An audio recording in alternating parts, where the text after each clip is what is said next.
आज बात करते हैं अश्वत्थामा, उनके पिता गुरु द्रोणाचार्य और महाराज द्रुपद के बीच की कहानी।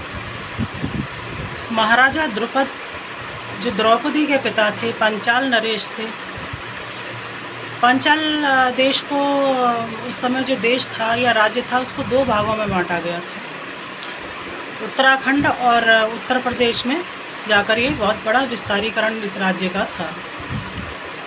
तो पंचाल देश के राजा थे द्रौपदी के पिता महाराजा द्रुपद। द्रौपदी याज्ञसेनी थी, यानी यज्ञ से उत्पन्न थी। इनके मित्र थे ऋषि अंगिरा, जो भगवान ब्रह्मा के पुत्र हैं। ऋषि अंगिरा, उनके पुत्र देवगुरु बृहस्पति हैं, जिनको आप जानते हैं देवताओं के गुरु हैं। उनके पुत्र थे महर्षि भारद्वाज। महर्षि भारद्वाज को 3 युगों तक पृथ्वी पर रहने का वरदान प्राप्त था, यानी सतयुग, त्रेतायुग और द्वापर युग। भगवान श्री राम जब गए थे चित्रकूट आदि, तो पहले प्रयागराज इनके ही आश्रम में गए।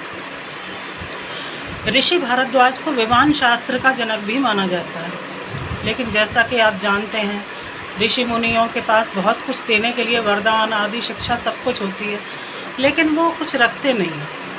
नित्य ही उन्होंने थोड़ा सा अर्जित करना और नित्य ही खाना, भविष्य के लिए वो कुछ नहीं रखते। धन आदि की वो ज़रूरत नहीं समझते, केवल गाय आदि पशु ही पालते हैं। उनके पुत्र थे गुरु द्रोणाचार्य। गुरु द्रोणाचार्य जो थे वो द्रुपद के साथ में, महाराज द्रुपद के साथ में परशुराम ऋषि के आश्रम में पढ़े। अब आश्रम में शिक्षा दीक्षा लेते के समय कोई धन आदि की तो आवश्यकता पहले पड़ती नहीं थी। गुरु के आश्रम में ही सब व्यवस्था होती थी, चाहे राजा हो चाहे रंग हो, सबके लिए एक समान शिक्षा मिलती थी।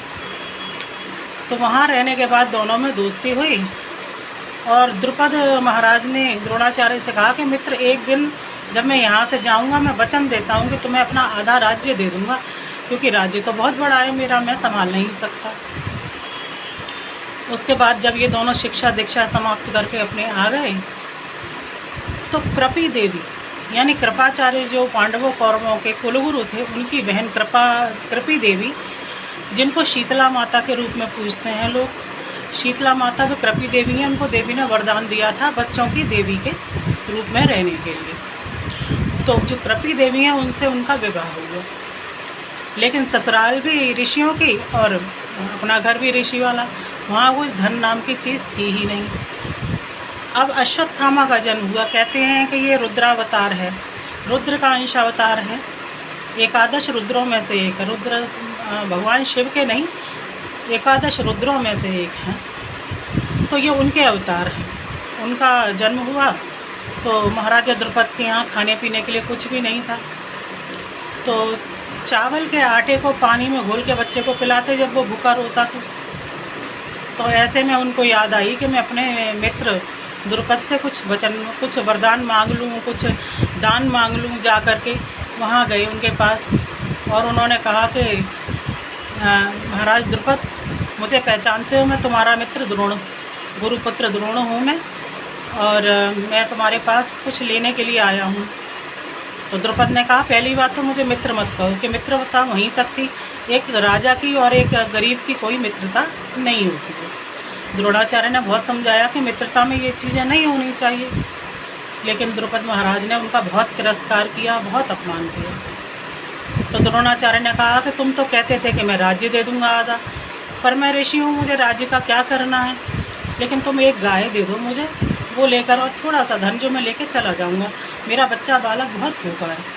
तो द्रुपद ने उन्हें अपमान करके वहाँ से भगा दिया, बहुत अपमानित किया। उसके बाद में गुरु द्रोणाचार्य ने कौरवों पांडवों को जब अपना शिष्य बनाया, तो अर्जुन के जरिए द्रुपद को परास्त करवा के बंदी बनवाया। और बंदी बनवाने के बाद में कहा कि मैं चाहूँ तो तुम्हारा पूरा राज्य भी ले सकता हूँ, लेकिन मैं ले नहीं रहा हूँ, मैं तुम्हें माफ़ कर रहा हूँ। मैंने केवल इसलिए तुम्हें बंदी बनाया क्योंकि तुम्हें पता चले कि मित्रता में कोई भी भेद नहीं होना चाहिए, सब बराबर होनी चाहिए मित्रता में। अश्वत्थामा के बारे में लोग कहते हैं कि जब उनके पिता को पता था कि अश्वत्थामा अमर है, वो मारा नहीं जा सकता, तो वे दुखी क्यों हो गए। जब धृष्टद्युम्न ने, द्रौपदी के भाई धृष्टद्युम्न ने उनका शीश काट दिया तो उसका कारण है अश्वत्थामा जन्म से अमर नहीं थे।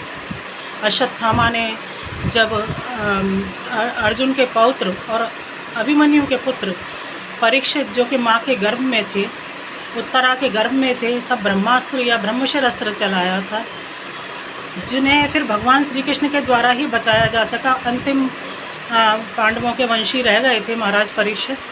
तो श्री कृष्ण ने क्रोध में आके उनके माथे की मणि निकाल ली और उनको भटकते रहने का, एकांत में भटकते रहने का शाप दिया और कहा कि तुम्हारे माथे पे जो घाव है उससे रक्त बहता रहेगा, तुम कभी मृत्यु को चाह कर भी नहीं पा पाओगे और तुम भटकते रहोगे।